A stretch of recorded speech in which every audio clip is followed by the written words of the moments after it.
Bienvenue dans le débat de France 24. C'était il y a 10 ans, le 17 février 2011, débutait la révolution libyenne avec l'appel au soulèvement lancé sur Facebook depuis Benghazi. Rapidement, c'est l'ensemble du pays qui s'embrase. Face à l'ultimatum du pouvoir, la France, le Royaume-Uni, les États-Unis s'engagent. 8 mois plus tard, les protestataires font tomber Kadhafi. Où en est la Libye 10 ans après, alors qu'un nouvel exécutif vient de voir le jour avec le soutien des Nations Unies? Est-ce enfin l'occasion d'unifier le pays? Y aura-t-il des élections en décembre, comme le prévoit la feuille de route? Les grandes puissances, Turquie, Russie, Émirats arabes unis en tête, laisseront-ils enfin les Libyens accomplir leur destin? On en débat avec ici même à mes côtés Gérard Longuet, bonjour. Vous étiez ministre de la Défense lors de cette révolution libyenne. Vous nous expliquerez dans un instant quel a été le rôle de la France à cette occasion. Merci d'être avec nous, Gérard Longuet. Merci également au général Dominique Delors, ancien chef du Centre opérationnel interarmé, spécialiste des interventions militaires en Afrique. Bonjour, général. Également avec nous depuis Washington, celui qui fut à l'époque notre envoyé spécial en Libye tout au long de cette révolution des 10 mois qu'ont duré ce soulèvement. Notre correspondant aujourd'hui à Washington, Mathieu Mabin. Bonjour Mathieu. Et Julie Dungoloff est avec nous, envoyée spéciale en direct depuis Tripoli. Julie, pour cette journée exceptionnelle, que ressentent les Libyens 10 ans après cette révolution? Leur est-elle aux célébrations dans la capitale libyenne? Écoutez, en fin d'après-midi, une foule gigantesque s'est pressée vers la place des Martyrs et à l'heure où je vous parle, il y a de nombreux feux d'artifice, des embouteillages monstres le long de cette route qui longe la mer et qui mène à cette place des Martyrs. Les Libyens se sont rassemblés. J'ai pu m'entretenir avec certains d'entre eux qui me disaient qu'ils n'avaient pas vu autant de monde pour célébrer le 17 février depuis longtemps. Alors si l'heure est à la fête ce soir, le bilan est aussi amer sur les 10 ans qui viennent de s'écouler. J'ai pu m'entretenir avec de nombreuses personnes durant les derniers jours que je viens de passer ici à Tripoli qui me disaient que ces 10 dernières années avaient été extrêmement difficiles. Leurs mots étaient d'ailleurs très durs. Et un vieil homme me disait notamment, ces 10 dernières années, ce ne sont que de la poussière, de la saleté. Il faut maintenant les balayer. Un jeune homme me disait, il devait avoir 18 ans, il me disait, vous savez, nous n'avons connu que les kidnappings, les viols et les tueries. Une femme me disait, on en a marre qu'ils s'entretuent, l'heure est à l'union aujourd'hui, je veux qu'on ne parle plus d'Est ou d'Ouest, mais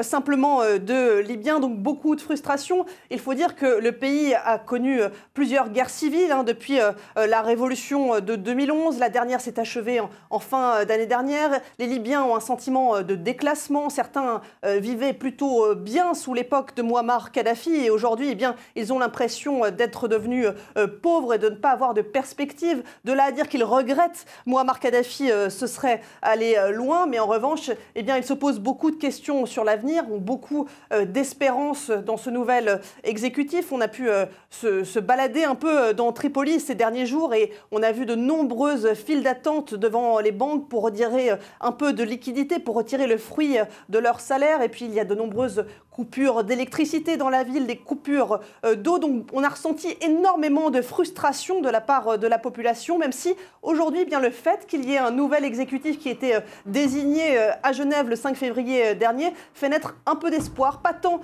parce qu'il croit forcément en ces hommes en particulier, mais parce que les Libyens veulent du changement. Oui, on évoquera ce nouvel exécutif dans un instant. Vous avez recueilli d'ailleurs les premières déclarations du Premier ministre donc, de ce nouveau gouvernement d'union nationale. On l'écoutera, Julie. Mais d'abord, Gérard Longuet, frustration des Libyens, sentiment de déclassement, ce qu'on vient d'entendre. Vous aviez ce risque en tête en mars 2011, lorsque, à la tête du ministère de la Défense à l'époque, la France, donc, aux côtés du Royaume-Uni et des États-Unis, avait réclamé de l'ONU cette zone d'exclusion aérienne. La préoccupation en 2011 était tout à fait immédiate. Vous l'avez évoqué tout à l'heure, il fallait protéger Benghazi. Mouammar Kadhafi avait pris la parole dans des conditions assez surprenantes, pour annoncer des torrents de sang pour ceux qui s'opposaient à lui. Et on avait le sentiment, à juste titre d'ailleurs, qu'il était capable de le faire. Sauf qu'il y a 800-900 km entre Tripoli et Benghazi. Et donc là, il y a une décision qui a été prise personnellement par Nicolas Sarkozy, président de la République, qui, je crois, avait été très marqué par l'abstention de la France lors des massacres de Srebrenica en Bosnie par des musulmans, par des Serbes. Et il pensait que profondément la France ne pouvait pas rester indifférente et inerte. Et donc il a accepté ce que Bernard-Henri Lévy, qui a joué un rôle important à cette époque, lui avait demandé, qui était de reconnaître le comité de transition, et d'annoncer qu'il les protégerait. Et à ce moment-là, il fallait séparer Tripoli de Benghazi. Ça a été mon rôle comme ministre de la Défense, qui est un rôle relatif. Enfin, il y a un chef d'état-major qui a préparé le travail, et une zone d'exclusion aérienne qui interdisait à l'aviation de Kadhafi, dont on a mesuré après qu'elle n'était pas vraiment en mesure d'intervenir, mais de frapper Benghazi. Bon, on l'a fait. L'absence de projet politique, oui, c'est une faiblesse de cette opération. Ce n'était pas le mandat des Nations Unies que nous avions reçu. On avait un mandat à minima pour surmonter l'obstacle du veto russe. C'est Alain Juppé qui s'en est occupé. Très beau discours, belle intervention.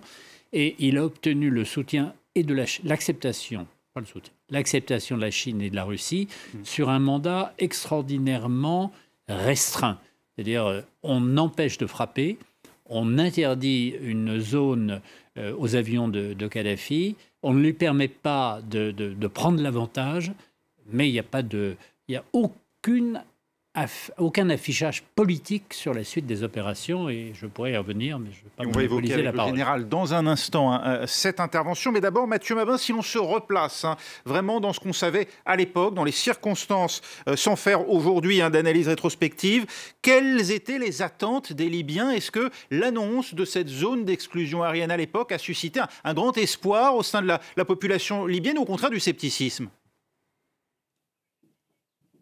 Tout simplement, en tout cas à Benghazi, là où nous nous trouvions, un véritable espoir et un véritable soulagement, parce que, comme vient de le dire Gérard Longuet, les menaces de Mouammar Kadhafi à l'époque étaient sans détour, et il était raisonnable de croire effectivement que les armées de Kadhafi se déplaceraient jusqu'à l'intérieur de la ville de Benghazi pour mater cette rébellion qui était proprement insupportable pour le pouvoir de Tripoli. Lorsque Kadhafi menaçait, les Libyens le prenait au pied de la lettre et au mot. Donc la population de Benghazi s'attendait tout simplement à voir fondre sur elle une puissante armée et un corps blindé mécanisé qui avait déjà fait mouvement depuis Tripoli vers la ville de Benghazi. L'intervention franco-britannique, puisque ce sont les Français et les Britanniques qui sont intervenus les premiers par les airs et exclusivement par les airs, a stoppé net cette offensive, encore une fois, d'un corps blindé mécanisé jamais vu sur le continent africain depuis la Seconde Guerre mondiale, un corps blindé mécanisé qui a été proprement anéanti à la porte d'entrée de la ville de Benghazi. Donc effectivement, s'il y a une chose qu'on ne peut pas remettre en cause aujourd'hui, c'est le fait que cette intervention a très probablement empêché le massacre de ce mouvement insurrectionnel qui était né à Benghazi. Les intentions de Mouammar Kadhafi étaient tout à fait claires, et d'ailleurs il l'a prouvé dans les semaines et les mois qui ont suivi. On ne parlera que des bombardements de Misrata, des bombardements à l'artillerie lourde qui ont proprement massacré la population de la ville. Il y avait un sentiment d'urgence en ce mois de mars 2011, général Delors. Il fallait absolument intervenir pour préserver les vies humaines à Benghazi. Un ultimatum lancé par le pouvoir libyen.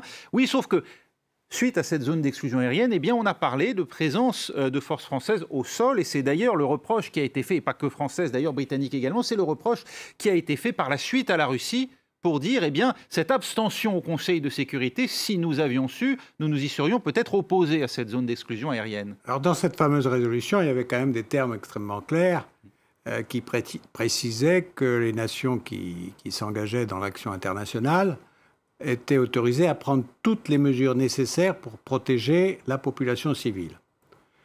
Dans le cadre de la zone d'exclusion aérienne, et donc, effectivement, on pense d'abord aux frappes aériennes par, évidemment, l'aviation, mais aussi l'aéronaval, puis ensuite par les hélicoptères un peu plus tard.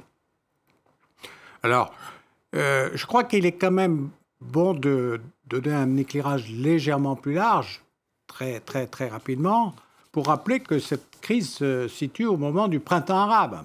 C'est-à-dire que c'est non seulement la Tunisie qui s'est enflammée, l'Égypte, mais on a également des soulèvements en Jordanie, au Koweït, dès le début d'une révolution au Yémen, les premiers soulèvements en Syrie, tout ça dans un laps de temps extrêmement court, et même des mouvements importants au Maroc.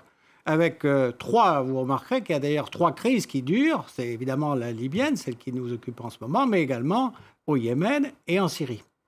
Et des crises, des vraies guerres civiles, 10 ans après. Alors, pour revenir exactement à votre question, je dirais que je crois qu'il faut être hypocrite pour dire qu'on peut mener la totalité des actions sans avoir aucun contact au sol. Mais comme vous le savez tous, il n'y a eu aucun corps débarqué, qu'il soit anglais, français ou autre. Ça n'empêche pas qu'évidemment, il y a dans la panoplie des chefs d'état-major des capacités plus confidentielles qui permettent de recueillir un terrain, un renseignement qui est indispensable pour exécuter des frappes précises. Voilà. Monsieur le ministre Gérard Longuet, le reproche qui est fait à travers cela, ou les critiques en tout cas parfois qui ont été faites au Royaume-Uni, à la France et aux États-Unis, c'est d'avoir pesé sur le cours de la révolution libyenne. Est-ce que ça a été le cas ? On l'a rendu possible. Soyons très honnêtes. Si la France et la Grande-Bretagne n'étaient pas intervenus, avec le soutien d'ailleurs logistique des États-Unis pour une partie du contrôle du champ opérationnel, en effet, les troupes de Benghazi, alors quel degré d'implication, en tous les cas suffisamment pour décimer une population civile désarmée. Nous n'avions pas de mandat de trouver une solution politique. Et mon seul regret personnel, mais ce n'est pas de ma compétence, a été que l'aspect politique aurait dû être peut-être plus réfléchi. Il se trouve que la conjonction n'a pas été très favorable, parce que je vous rappelle que le président de la République était renouvelable en avril 2012. Kadhafi meurt, disparaît en janvier 2012. En octobre 2011, oui. Octobre. Un an plus tard. Dès la fin d'année 2011. Dès la fin de l'année, oui. Et on est effectivement à quelques mois de l'élection présidentielle. Voyage triomphal de Cameron. On va voir les images d'ailleurs. Sarkozy à Benghazi. Et puis se met en place ce qui ressemble du point de vue d'un Européen au démarrage d'une forme d'état de droit, c'est-à-dire des élections, une constituante et la perspective d'une constitution. Et le président Sarkozy estime que le travail est fait. Je dois reconnaître que pour avoir été sur le terrain, alors justement en février, à l'invitation des autorités gouvernementales libyennes de l'instant, leur souci majeur, c'était l'ordre public dans un pays où il n'y avait pas, et c'est sans doute l'héritage un des héritages les plus importants qu'on a mal jugé du passage des 30 ans de Kadhafi, des plus de 30 ans de Kadhafi, il n'y avait pas de société civile. C'est-à-dire qu'il n'y avait pas de responsable politique, de responsable administratif qui ne soit dans le lien immédiat et la dépendance immédiate de Kadhafi. Ce qui fait qu'il a été extrêmement difficile de constituer des équipes administratives, des équipes politiques. Et on est revenu sur des structures plus traditionnelles de clans, de tribus, de familles, avec un fractionnement absolu, renforcé par l'aventure pour tous les jeunes qui avaient des armes et qui organisaient des contrôles absolument sur toutes les routes. Les routes étaient contrôlées pour aller de Tripoli à Misrata. J'ai dû passer 5 ou 6 barrages. Alors, comme des Français, une personnalité, ça passait très bien. Mais normalement, j'aurais dû m'acquitter d'un impôt local. Ça veut dire que... Alors, je voyais des chantiers arrêtés, chantiers de construction considérables qui étaient arrêtés. Et je dis aux autorités libyennes, mais ces jeunes-là, il faut les faire travailler. Eh bien, non, ça c'est simplement pas possible. Les chantiers, c'est pour les Coréens, pour les Égyptiens. Nous, et rapidement pour les Turcs, on l'évoquera. Pour les Turcs éventuellement. Ouais. En tous les cas, il n'y avait pas les Libyens n'étaient pas pauvres, mais c'était une économie artificielle où Kadhafi redistribuait l'argent du pétrole et ça a cessé du jour au lendemain. Et à part Misrata, qui est une ville commerçante, industrielle, et avec une bourgeoisie locale qui prend des responsabilités, la plupart des autres villes et des autres territoires n'avaient pas de personnalité civile capable de prendre en main une action collective raisonnable. Et lorsque je suis arrivé, d'ailleurs, j'ai été reçu par mon homologue ministre de la Défense. Et il y avait une grande fête dans sa maison parce que son fils, qui était séquestré depuis plusieurs semaines, venait d'être libéré. Participe à la fête, naturellement. Mais enfin, un pays où le fils du ministre de la Défense est séquestré, c'est quand même un pays où l'état de droit n'est pas vraiment respecté. Et la Libye, pendant les 10 ans qui suivirent, eh bien, ce furent 2 pouvoirs distincts, 2 parlements, 2 armées, 2 banques centrales rivales, chacune battant monnaie. C'est dire effectivement à quel point le pays s'est retrouvé fractionné. Julie Dungeloff, on en est où aujourd'hui? Il y a, vous l'avez dit, un chef de l'exécutif qui a été désigné sous l'égide de l'ONU après une réunion d'un certain nombre de délégués en Suisse au début du mois, et puis également un conseil présidentiel avec 3 membres et qui doivent présider à l'organisation d'élections d'ici la fin de l'année. Oui, tout à fait. Abdelhamid Deiba, le nouveau Premier ministre, et notamment Mohamed Bnefi, qui est président du Conseil présidentiel. Ils ont été désignés par 74 Libyens, par 39 voix sur les 74. C'était une liste surprise. Personne ne s'attendait à ce que ce soit cette liste qui soit désignée, puisque face à elle, il y avait une liste avec Fatih Bachaga, le ministre de l'Intérieur, et Aguila Saleh, le président du Parlement de l'Est. Et c'est finalement cette liste-là qu'il a emportée, d'Abdelhamid Deiba et Mohamed Bnefi. Abdelhamid Deiba, c'est un homme qui est assez controversé. C'est un businessman. On le compare parfois à Donald Trump. C'est un homme de Misrata qui a fait notamment fortune dans l'immobilier à Sirte sous le régime de Muammar Kadhafi. C'est notamment de ce fait-là qu'il est controversé. On le dit très proche des Turcs. Depuis quelques jours que nous sommes ici, on voit qu'il multiplie les rencontres. Mohamed Bnefi, le président du Conseil présidentiel, s'est rendu à Benghazi rencontrer Khalifa Haftar, ce qui est un signe important ici pour les Libyens. Et je vous le disais un peu plus tôt, le fait qu'il y ait un changement au sein du gouvernement dit d'union nationale, qui, je vous le rappelle, n'est pas élu, mais bien nommé et qui est reconnu par la communauté internationale, cela donne de l'espoir aux Libyens. Mais il y a vraiment du pain sur la planche pour ce nouvel exécutif qui doit d'une part d'abord nommer un gouvernement dans lequel il faudra d'ailleurs qu'il y ait 30% de femmes. Ensuite, ce gouvernement devra être reconnu par le Parlement, ce qui n'était pas le cas de l'intérim précédent. Et ensuite, en effet, il y a un calendrier très strict qui a été mis en place dans la feuille de route des Nations Unies qui demande de tenir des élections d'ici le 24 décembre prochain. Et c'est presque un vœu pieux tant les tâches à accomplir sont importantes. Il faudra d'abord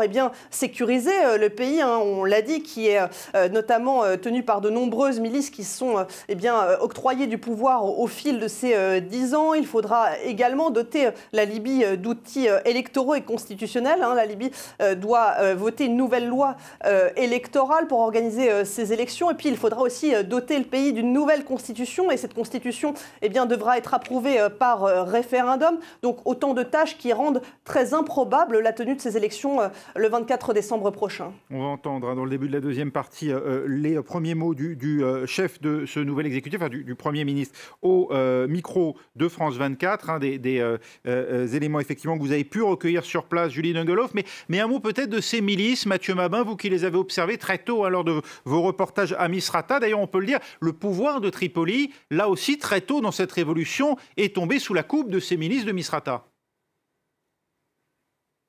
Oui, absolument, et il ne pouvait en être autrement. Dès lors que le régime de Muammar Kadhafi était renversé, que son armée était dispersée, que les survivants de l'armée de Kadhafi avaient ôté leurs uniformes pour se fondre dans la population, effectivement, la police et le contrôle du territoire ne pouvaient être opérés que par les milices qui, concrètement, avaient des ancrages tribaux et locaux, géographiques extrêmement marqués. Cette unité de la Libye que Muammar Kadhafi était parvenu à maintenir pendant 42 ans, d'abord sous la menace de sa puissante armée, mais également en redistribuant les recettes du pétrole de manière extrêmement généreuse, il faut le dire. En réalité, 90% des Libyens percevaient une rémunération mais ne travaillaient pas, c'était les recettes du pétrole. C'est comme ça que la Libye a tenu toutes ces années.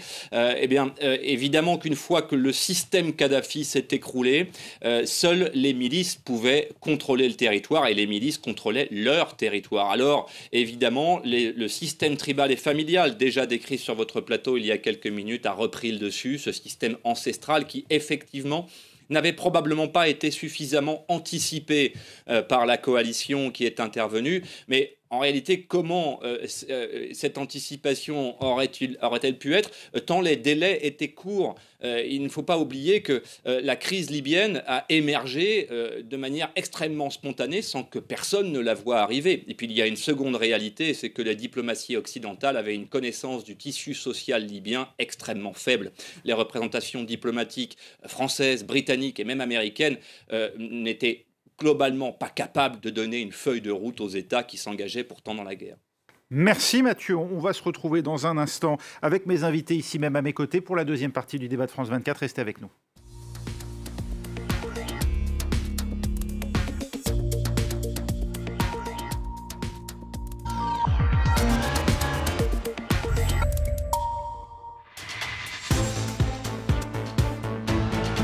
Au débat de France 24, 10 ans après la révolution libyenne. Qu'en pensent ceux qui en ont été les acteurs à l'époque? À mes côtés, l'ancien ministre de la Défense, Gérard Longuet, est toujours avec nous pour la suite de ce débat, ainsi que le général Dominique Lelord. Mathieu Mabin est toujours avec nous en direct de Washington. Et depuis Tripoli, notre envoyé spécial, Julie Dungeloff. Général Delors, on évoquait à l'instant la déstabilisation de ce pays qui s'est retrouvé à la suite de l'effondrement du système Kadhafi fragmenté. Ces milices qui ont mis en coupe réglée des territoires entiers. Et puis il y a aussi le commerce des armes qui, à travers les frontières, a déstabilisé des régions entières. Quand la Libye s'est trouvée complètement déstabilisée, avec la perte d'un gouvernement, et le contrôle des stocks d'armes accumulés par Kadhafi s'est posé et en fait n'a pas pu être résolu correctement, puisque là, du coup, il s'est trouvé des stocks très importants à disposition de tous ceux qui voulaient mener des opérations de déstabilisation un peu plus loin. Avec Kadhafi, on avait déjà eu l'habitude de voir lancer des colonnes, mais on savait qu'elles étaient soutenues par lui et on les avait arrêtées à plusieurs reprises au Tchad. Du temps où il exerçait le pouvoir. Avec sa disparition, c'est ces différentes mouvances qui se sont emparées de stocks d'armes et qui, évidemment, en tout cas c'est ce que je pense, c'est que soutiennent les mouvements que l'on retrouve au Niger, au Mali et voire maintenant au Burkina Faso. Donc il y a une forme de cancer qui s'est prolongé vers le Sahel. À la bande sahélo-saharienne. Et qui, évidemment, trouve, c'est pas d'origine unique, bien entendu, mais trouve en tout cas une explication à travers cet épisode de déstabilisation de Kadhafi. Ah oui, il y a aujourd'hui une tentative de stabilisation du pays. C'était le 5 février dernier. 74 délégués libyens choisis par l'ONU se réunissent à Genève pour désigner leur futur exécutif. Un Premier ministre est choisi, Abdoulaye Abdelhamid Al-Beiba, qui a répondu aux questions de Julie Dungeloff sur place à Tripoli. Écoutez ses réponses. أنا ولد الشعب كل سنة وأنت طيب كل الشعب طيب إن شاء الله اليوم احتفال الكلمة نحن ليبيا واحدة ولا تنقسم إلى أي قسم ثاني ليبيا واحدة ونحن حكومة واحدة وطنية إن شاء الله ايش بتوعدهم ايش بتوعد الليبيين ان شاء الله انا بندير اللي بديره على نفسي ان شاء الله نحن ليبيا تتلقى منا الكثير ان شاء الله بعون الله ان نكون احد ابنائها الصالحين. Voilà, il se désigne comme le fils du peuple. Mais Julie Dungeloff, est-il bien le choix du peuple? Cet homme qui a finalement été désigné par des délégués eux-mêmes choisis par l'ONU et au sein desquels on compte une majorité visiblement d'islamistes. Écoutez, justement, c'est ça qui va être intéressant à observer dans les prochains jours, dans les prochaines semaines. Pour l'instant, sa nomination n'a pas émis de réaction hostile, notamment de la part des milices dont on parlait il y a quelques minutes sur le plateau. Ce qui va être intéressant, c'est de voir la composition de son gouvernement. Et Mathieu l'évoquait, la Libye est un pays très divisé, très fracturé, très tribal. Il va falloir que toutes ces entités qui composent la Libye soient représentées au sein de ce gouvernement pour que ce gouvernement obtienne la confiance. Ce qu'attend réellement le peuple libyen, les Libyens avec lesquels j'ai pu parler, avec lesquels je m'entretiens depuis plusieurs années maintenant en venant régulièrement en Libye, eh bien, ce sont des élections démocratiques. Ils n'en peuvent plus de ces gouvernements d'intérim qui sont largement influencés par des puissances extérieures. On se souvient de la dernière guerre civile qui s'est timidement achevée en fin d'année dernière et qui a pointé du doigt les nombreuses ingérences étrangères en Libye, notamment du côté du gouvernement d'union nationale, la Turquie, et puis du côté de Khalifa Haftar dans l'Est, la Russie, les Émirats, l'Arabie Saoudite, la Jordanie, l'Égypte, de nombreuses puissances qui ont non seulement apporté des soutiens diplomatiques, qui se sont ingérées dans les discussions au sein de la politique libyenne, mais qui ont également fourni des armes sans tenir compte de l'embargo sur les armes de l'ONU. Ce qu'attendent aujourd'hui les Libyens, c'est d'en finir avec ces ingérences étrangères. Ils nous en parlent tout le temps, et notamment parce que nous sommes France 24 et qu'ils savent que la France a joué un rôle important dans cette révolution, et ils souhaitent des élections démocratiques où eux choisissent leur gouvernement et que ce ne soit plus un gouvernement nommé sous l'égide des Nations Unies. Et oui, mais voilà, Gérard Longuet, ce nouveau Premier ministre, il semble très proche de la Turquie, dont on sent aujourd'hui qu'elle contrôle la Tripolitaine, la région la plus peuplée de Libye. La Turquie a une revanche à prendre sur l'histoire. En 1910, les Italiens l'ont chassé de la Libye, de la Cyrénaïque, de la Tripolitaine, du Fezzan. Et aujourd'hui, ils estiment que leur rôle, c'est d'aller vers leurs frères musulmans, ce qui est un peu curieux. Mais fondamentalement, la vraie question est de savoir, est-ce qu'il faut une Libye totalement unifiée ? Du temps du roi Idriss, on a eu un système tripartite, la Cyrénaïque, justement la Tripolitaine et le Fezzan. Et ce qui bloque ce système, c'est que le pétrole n'est pas également réparti et que l'eau n'est pas également répartie. Et donc les Libyens, à juste titre, veulent se partager cette richesse. Mais il ne serait pas complètement anormal d'avoir un système beaucoup plus fédéral et beaucoup plus décentralisé, parce que gérer l'unité n'est pas un exercice facile. Misrata, pourquoi Misrata? Parce que c'est sans doute la ville où la société civile est la plus forte.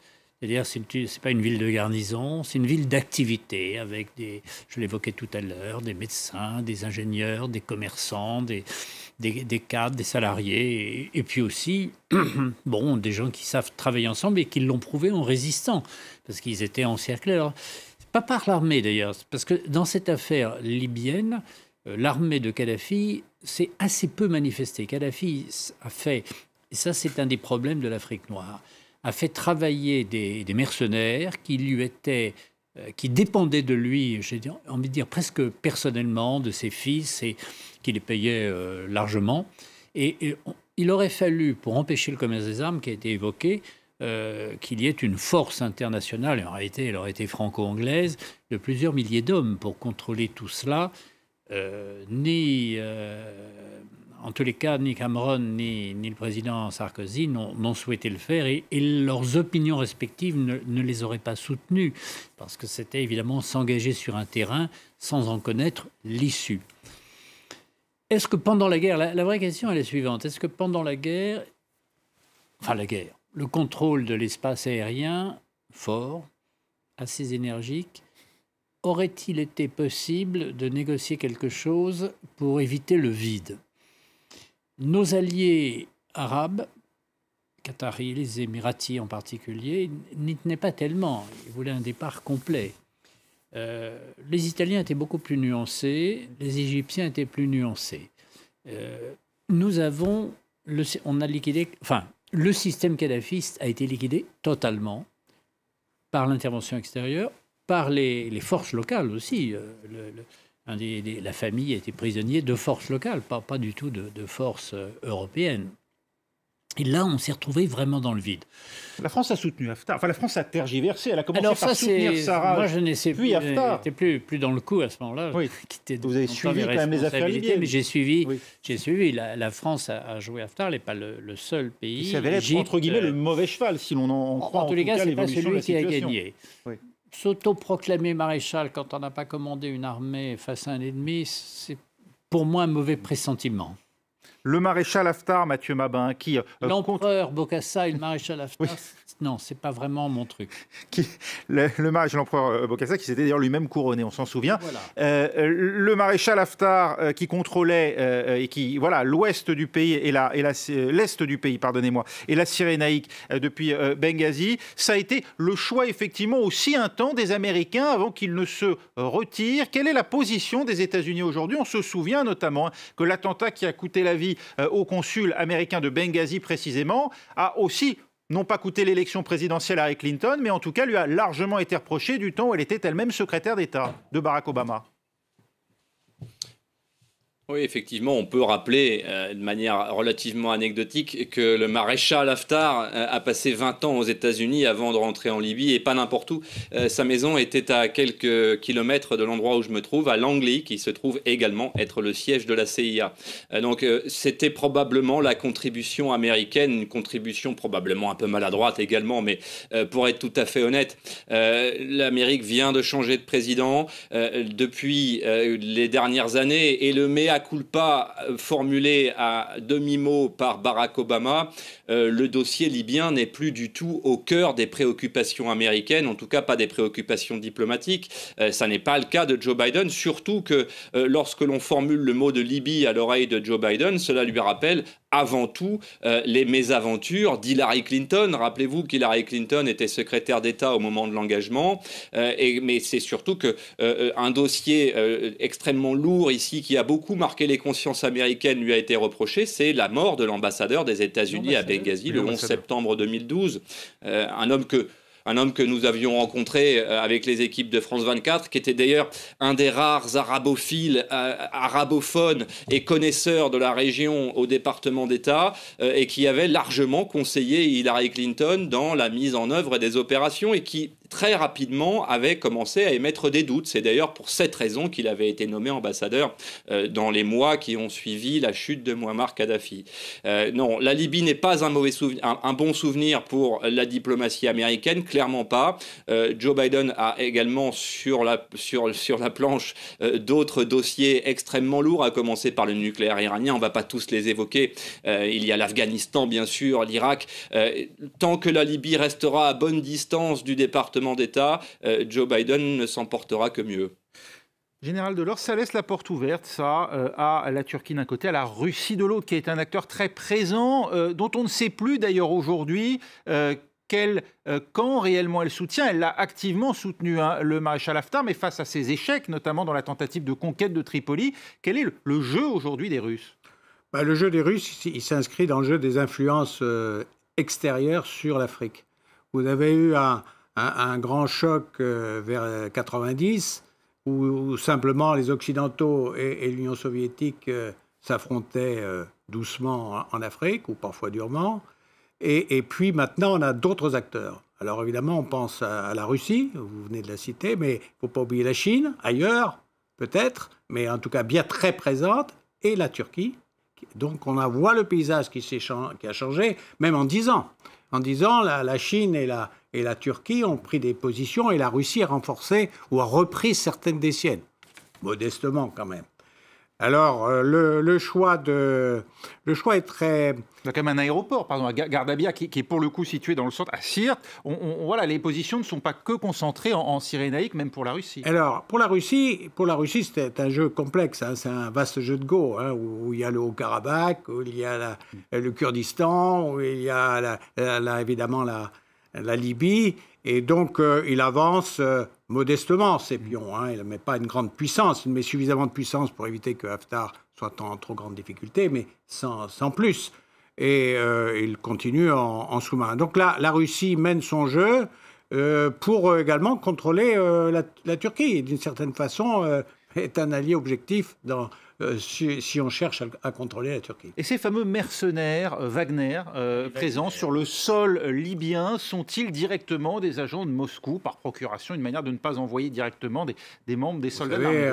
Si on demandait à votre correspondant à Washington, il vous citerait peut-être des grandes compagnies de sociétés de sécurité privée, Halliburton notamment qui ont rempli des missions, pas les mêmes, mais assez comparables, sur les principaux théâtres d'opération où étaient qui intéressait les États-Unis d'Amérique. Donc oui, évident que cette société ne fait pas quelque chose qui serait contre les intérêts profonds du président Poutine, c'est évident. Julie Dungelhoff, la Russie qui a, à travers le maréchal Haftar qui contrôlait le croissant pétrolier de Cyrénaïque, c'est aussi acquis des positions avec, il y a eu un accord commercial par exemple de Rosneft avec la compagnie nationale pétrolière de Tripoli.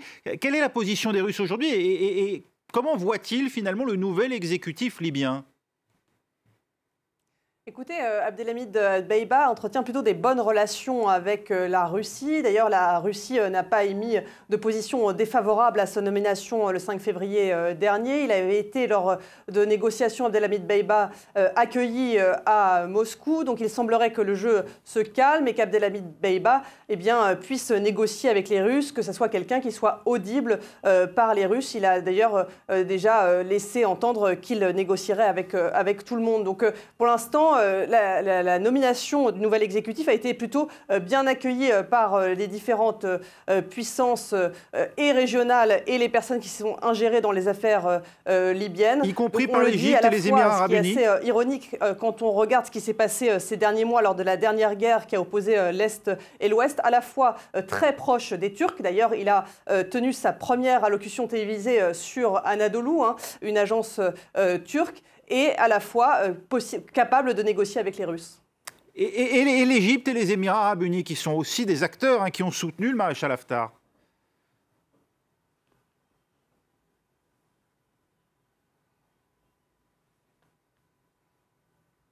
Julie Dungelhoff, vous nous entendez?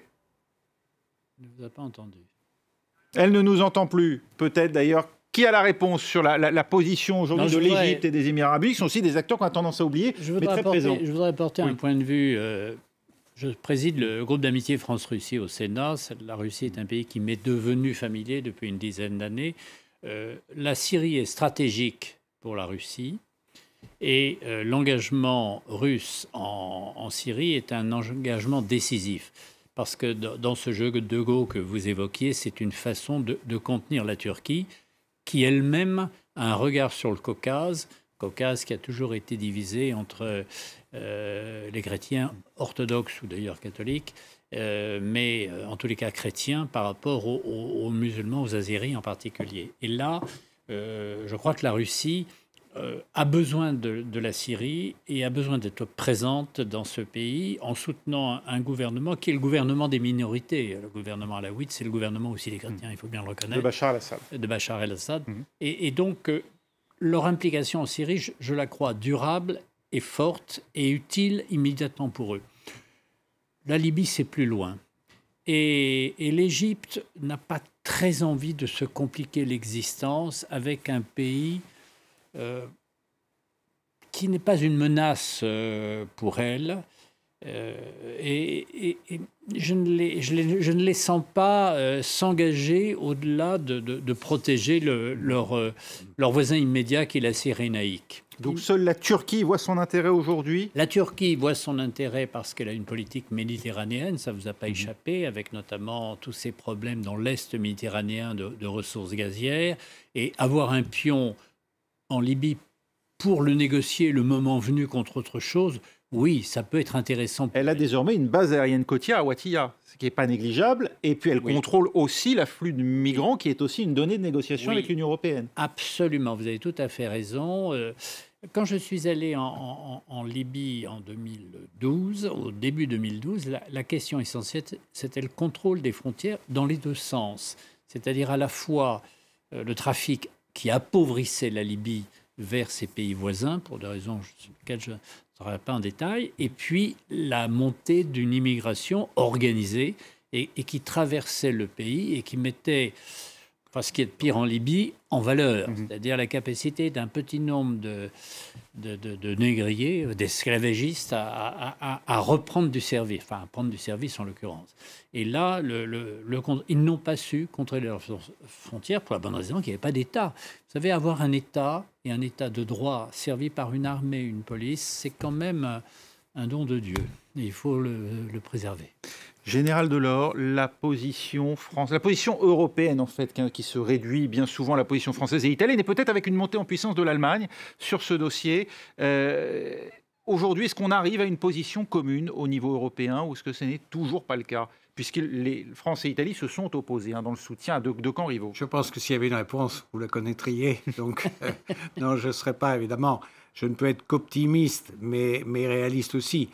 N'oublions pas que l'Allemagne a été très en recul au démarrage de la situation en 2011. Ah, mais ils ont refusé. C'était même opposé à la proposition du président Sarkozy. Et heureusement que Cameron, le Britannique, puis ensuite Obama, l'Américain, les Danois, Néerlandais. Et puis l'action des Saoudiens, le roi Abdallah, qui était tout à fait favorable et qui a évidemment donné un feu vert aux EU et au Qatar pour envoyer leurs avions en soutien de nos propres appareils. Donc là, vous savez, nous ne pouvons qu'espérer qu'il y ait une position européenne claire. On n'y est pas encore, on l'a compris. Mais je crois qu'il y a encore du travail. Il y a du chemin. Merci. La Turquie peut nous y aider. Ce serait peut-être enfin l'esquisse d'un espoir un ennemi pour la commun, France. c'est très fédérateur. Oui, voilà. Merci beaucoup, Monsieur le Ministre. Merci Gérard Longuet d'avoir été avec nous. Merci au Général Dominique Delors. À Mathieu Mabin, notre correspondant à Washington et ancien envoyé spécial en Libye du temps de la Révolution, ainsi qu'à Julie Dungeloff, actuellement à Tripoli pour France 24. C'est la fin de ce débat. Merci d'y avoir participé. Prochain journal dans 8 minutes sur France 24. Restez avec nous.